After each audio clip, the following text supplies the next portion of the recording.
আজকের আলোচ্য বিষয় ডিম্বকের পরিস্ফুটন। তো ডিম্বকের পরিস্ফুটনে এই ডিম্বক কোথা থেকে আসলো, এটা একটা জিজ্ঞাসার বিষয়। এটা ফুলের যে স্ত্রী স্তবক আছে, এই স্ত্রী স্তবকের তিনটা অংশ আছে, মূল অংশ। একটা গর্ভদণ্ড, গর্ভমূল আর গর্ভাশয়। এই গর্ভাশয়টার ভিতরে থাকে ডিম্ব।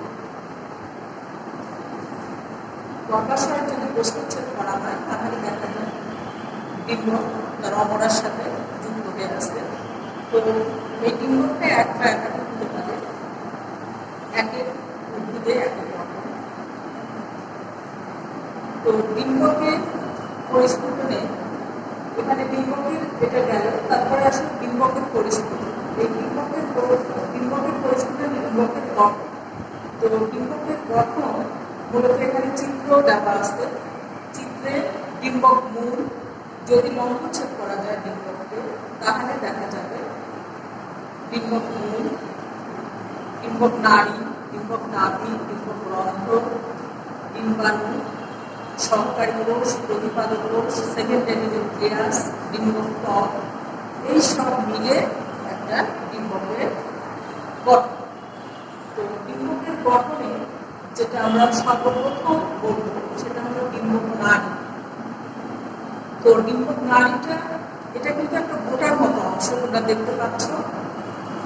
এই ডিম্বক নাড়ি গোটার মতো অংশ, এটা এই ডিম্বকটা অমরার সাথে সংযুক্ত অবস্থায় আছে। তো এই সংযুক্ত অংশটাকে, এই ঝুলানো, এটাকে বলা হবে ডিম্বক নাড়ি। আর এই ডিম্বক নাড়িটা যার সঙ্গে সংযুক্ত আছে, এই সংযুক্ত এই অংশটাকে বলা হবে, ডিম্বকের সাথে যে সংযুক্ত আছে যে অংশ, এইটাকে বলা হবে ডিম্বক নাভি। আর ডিম্বক রন্ধ্র, দেখো এই ডিম্বক ত্বক যে আছে, এই ডিম্বক মূল থেকে কিন্তু ডিম্বক ত্বকের উৎপত্তি। তো এই ডিম্বকের রন্ধ্রটাই, এই ডিম্বক ত্বক বহিত্বক এবং অন্তত্বক দুটো অংশ আছে। এই বহিত্বক আর অন্তত্বক কিন্তু সম্পূর্ণ ডিম্বকটাকে আবৃত করে রাখে না, যার ফলে এখানে এক ধরনের ছিদ্র বা রন্ধ্রের সৃষ্টি, যেটাকে আমরা বলতেছি ডিম্বক রন্ধ্র। তারপরে দেখো যে জিনিসটা আসতেছে সেটা হলো ভ্রূণপোষক টিস্যু, নিউসেলাস। এটা কিন্তু ডিম্বক মূলের নিচে গোড়ার দিকের অংশে এবং পুরোটা একটা ডিম্বাকৃতি। এই ভ্রূণপোষক টিস্যু, এই সম্পূর্ণ ভ্রূণপোষক টিস্যুর মধ্যে থাকে হলো ডিম্বাণু, মানে ডিম্বকটা। তো এই ভ্রূণপোষক টিস্যু যে অংশটা এখানে ছবিতে স্পষ্টই আছে, এই টিস্যুগুলো কিন্তু প্যারেনকাইমা দিয়ে তৈরি। সেই আর মাঝখানে ভ্রূণপোষক টিস্যুর মাঝে থাকে ডিম্বাণু। এই ডিম্বাণুটা কিন্তু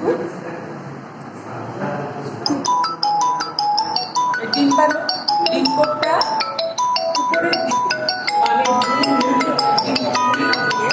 যে অংশগুলো আছে তিনটা, এই তিনটাকে বলা হচ্ছে প্রতিপাদক কোষ।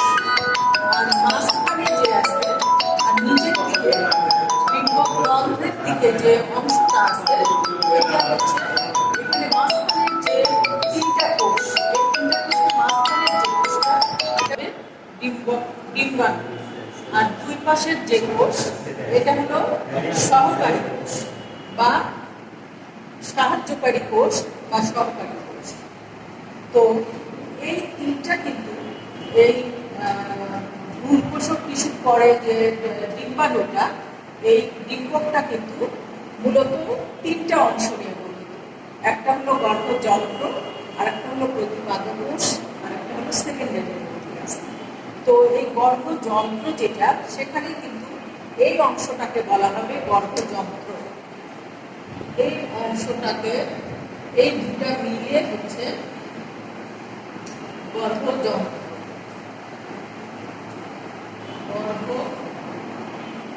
যন্ত্র, ডিম্বাণু এবং সহকারী কোষ। ডিম্বাণুটার মাঝখানে ওই বড় কোষটা, ওটা হলো ডিম্বাণু, আর দুই সাইডের যে কোষটা, এই দুই কোষটাকে বলা হবে সহকারী কোষ বা সাহায্যকারী কোষ। এদের দুইটাকে একটুকে বলা হবে গর্ভযন্ত্র।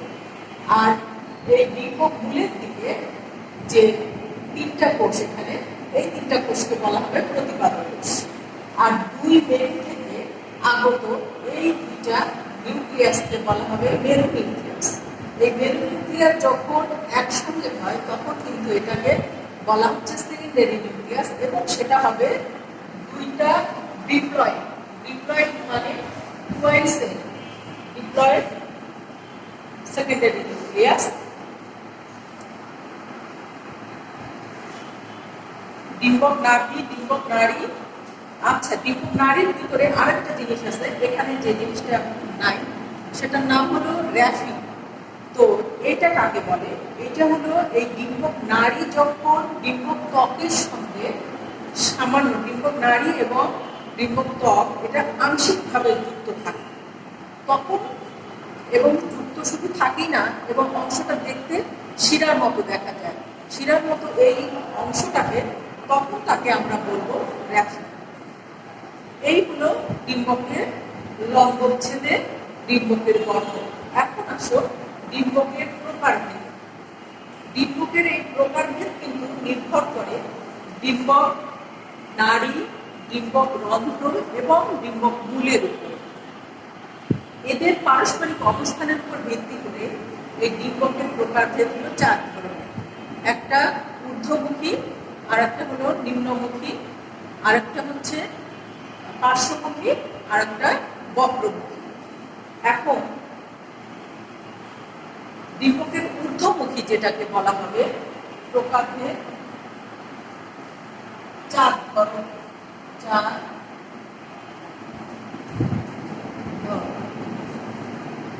এক, ঊর্ধ্বমুখী,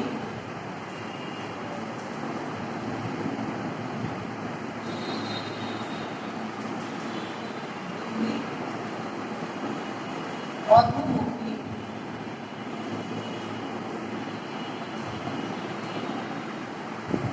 অধোমুখী বা নিম্নমুখী। 3, পার্শ্বমুখী।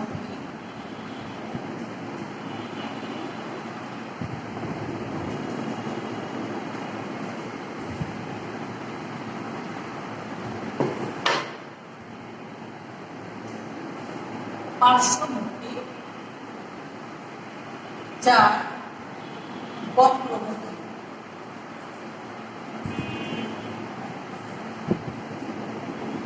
এটা কিন্তু এই 4টে নির্ভর করতেছে ডিম্বক রন্ধ্র, ডিম্বক নাড়ি আর ডিম্বক মূলের উপরে। এখন ডিম্বক রন্ধ্র, ডিম্বক মূল আর ডিম্বক নাড়ির উপরে। এখন ঊর্ধ্বমুখী যেটা, ঊর্ধ্বমুখীতে যে জিনিসটা হবে, আর আমি চিত্র আঁকালাম না, এই চিত্রটাকে শুধু উপর দিকে ঘোরায় না, তাহলে এইটা যখন উপর দিকে চলে যাবে তাহলে মানে এই ডিম্বক ছিদ্র, যেটা ডিম্বক রন্ধ্র আর ডিম্বক মূল, ডিম্বক রন্ধ্রটা উপরে চলে যাবে, ডিম্বক মূলটা নিচে আসবে, তার মানে গোটা ডিম্বকটাই উপরের দিকে, এই অংশটা সহ উপরের দিকে চলে যাবে, ডিম্বক নাড়ি সহ। তাহলে জিনিসটা যে অবস্থায় দাঁড়াবে সেটাকে আমরা বলবো ঊর্ধ্বমুখী। তার মানে এই ছিদ্র উপরের দিকে যাবে আর এই ডিম্বক মূল অংশটা গোড়ার দিকে চলে আসবে। সাধারণত দেখা যায় পানে, ওটা পান সবাই চেনো, তারপরে গোলমরিচ, পানি মরিচ, এগুলোতে সাধারণত এই ঊর্ধ্বমুখী ডিম্বকটা দেখা যায়। আর অধোমুখী যেটা, এই যে চিত্রটা দেওয়া আছে লম্বচ্ছেদের, এটাই অধোমুখী বা নিম্নমুখী। সাধারণত সিম, তারপরে ছোলা, মটর, এগুলো উদ্ভিদে সাধারণত এই অধোমুখী দেখা যায়, অধোমুখী ডিম্বকগুলো দেখা যায় রেডি। আর পার্শ্বমুখী, এইখানে একটা পার্শ্বমুখী যে ধরনের, সেটাতে এই জিনিসটা পার্শ্বের দিকে যাবে, তার মানে এই ডিম্বকটা আর এই ডিম্বক নাড়িটা এটা একটা সমকোণে থাকবে। এই জিনিসটাকে ঘুরায় এদিক এদিক করো, সমান দিকে করো, তাহলে শুধু ডিম্বক সহ এটা যদি এইভাবে হয়, পাতাল দিকে হয়, তাহলেই ওটা হবে সমকোণে থাকবে। ওইটা হলো পার্শ্বমুখী। সাধারণত এই পার্শ্বমুখী আর তারপরে আছে হলো বক্রমুখী। তো বক্রমুখীতে পার্শ্বমুখী সাধারণত দেখা যায় খুদিপানা। খুদিপানাটা তোমরা সকলেই চেনো মোটামুটি। তো খুদিপানাতে দেখা যায় এই পার্শ্বমুখী ধরনের। আর বক্রমুখী সাধারণত সরিষা তোমরা সবাই চেনো। সরিষা এবং পালকাসুন্দা এই ধরনের উদ্ভিদগুলোকে বক্রমুখী দেখা যায়। বক্রমুখীতে পুরো ডিম্বকটাই একটু বাঁকানো অবস্থায় থাকে, আর পার্শ্বমুখীর চাইতে একটু বাঁকানো অবস্থায় থাকে। এই চিত্রটা বইয়ে দেওয়া আছে। আজকের এই প্রকারভেদ পর্যন্তই। আজকে এই মুহূর্তে আমি শেষ করতেছি। আল্লাহ হাফেজ। আগামী দিন যেটা